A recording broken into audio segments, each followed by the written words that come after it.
नमस्कार साथियों, सैनिक अविनाश भाई RS चैनल में आपका स्वागत है। साथियों, आज मैं दो बड़ी खबरें कवर करूंगा, जिसमें सबसे पहली बड़ी खबर है कैग रिपोर्ट पर बड़ा खुलासा हुआ है कि भूतपूर्व सैनिकों को जो पेंशन है वो लास्ट वेतन का 75% होना चाहिए। इसके ऊपर अजय भट्ट साहब ने बड़ा जवाब दिया है कि उसमें जो कमियां हैं उनको दूर किया जाएगा। दूसरी बड़ी खबर है सेना में एक कर्नल के कोर्ट मार्शल का आदेश दिया गया है उनकी एक दावेदार की पत्नी के साथ अवैध संबंध से। तो साथियों, अब प्रश्न ये खड़ा होता है कि सेना में इतने कोर्ट मार्शल क्यों हो रहे हैं? दाल में काला नहीं है, बल्कि ऐसा लगता है कि पूरी दाल ही काली है।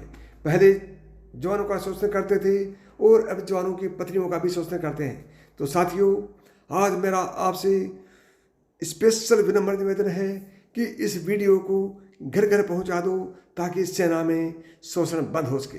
साथियों, अभी खबरों को जानते हैं विस्तार से। साथियों, सबसे पहले तो 17 मार्च 2023 को लोकसभा में रक्षा राज्य मंत्री से सवाल पूछा गया था और सवाल पूछा था कुमार दिनेश अली ने। उसमें जो प्रश्न पूछा गया था वो पेंशन वितरण से संबंधित त्रुटियों के बारे में था और पूछा था कि क्या सरकार ने रक्षा सेवाओं पर जो 2017 में CAG की रिपोर्ट थी उसके ऊपर 75% पेंशन देने के लिए जो त्रुटियां थी, क्या उनके ऊपर संज्ञान लिया गया है। इसमें आगे कहा गया है यदि हाँ तो उसका ब्यौरा क्या है और इन त्रुटियों की जांच करने और उन्हें दूर करने के लिए क्या कदम उठाए गए हैं।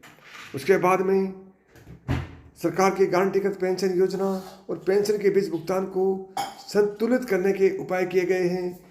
यदि हाँ तो उसका ब्यौरा क्या है और यदि नहीं तो इसके क्या कारण हैं। श्री अजय भट्ट ने इसका जवाब हाँ में दिया है और उन्होंने कहा है कि 75% पेंशन देने के लिए जो त्रुटियां थी उनके ऊपर अध्ययन किया गया है। इसकी रिपोर्ट अभी दे दी गई है और ये मामला कब तक फाइनल हो जाएगा उसके बारे में फाइनल होते ही आपको सूचित कर दिया जाएगा। यदि आपकी पेंशन 75% कर दी जाती है तो आपकी पेंशन में भारी बढ़ोतरी होगी और 50% की बढ़ोतरी और हो जाएगी। इसके आगे स्पर्श के बारे में कहा गया है कि स्पर्श की समस्याओं का निवारण बहुत जल्द हो जाएगा और भूतपूर्व सैनिकों को आने वाले समय में स्पर्श की तरफ से कोई परेशानी नहीं होगी। दूसरी बड़ी खबर है सेना में एक कर्नल के कोर्ट मार्शल के आदेश दे दिए गए हैं उनके एक नायबदार की पत्नी से अवैध संबंध थे। कर्नल को जून 1990 में भारतीय सेना में नियुक्त किया गया था और 2018-19 के दौरान महासचिव इलेक्ट्रीशियन फेडरेशन ऑफ इंडिया के रूप में नियुक्त किया गया था। कहानी इस प्रकार से थी कि नायबदार सेना मुख्यालय में कर्नल के साथ काम कर रहा था और बाद में जिस महिला से उसने शादी की थी उसके साथ भागने के संबंध में कुछ समस्याएं थी। कहा जाता है कि कर्नल ने नायब सूबेदार और उनके ससुर के बीच मध्यस्थता की थी, जिन्होंने उनके खिलाफ प्राथमिक दर्ज की और नायब सूबेदार और उनकी पत्नी के माता पिता के बीच के विवाद को सुलझाया था। माना जाता है कि इसके बाद सितंबर-नवंबर 2019 के बीच नायब सूबेदार ने कर्नल के साथ अपनी पत्नी के अवैध संबंधों के अस्तित्व का पता लगाया और व्हाट्सएप संदेश, CD आदि सहित दस्तावेजों के साथ शिकायत दर्ज की।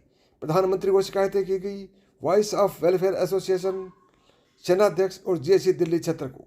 JC दिल्ली क्षेत्र ने जनवरी 2020 में मामले की कोर्ट ऑफ इंक्वायरी का आदेश दिया और कोर्ट मार्शल में ये निकल कर आया कि जनवरी 2023 में अपीलकर्ता का परीक्षण जनरल कोर्ट मार्शल की शुरुआत हुई। साथियों, ये थी आज की बड़ी जानकारी। यदि वीडियो अच्छा लगा हो तो लाइक करें, चैनल को सब्सक्राइब करें। नमस्कार दोस्तों, थैंक यू, जय हिंद।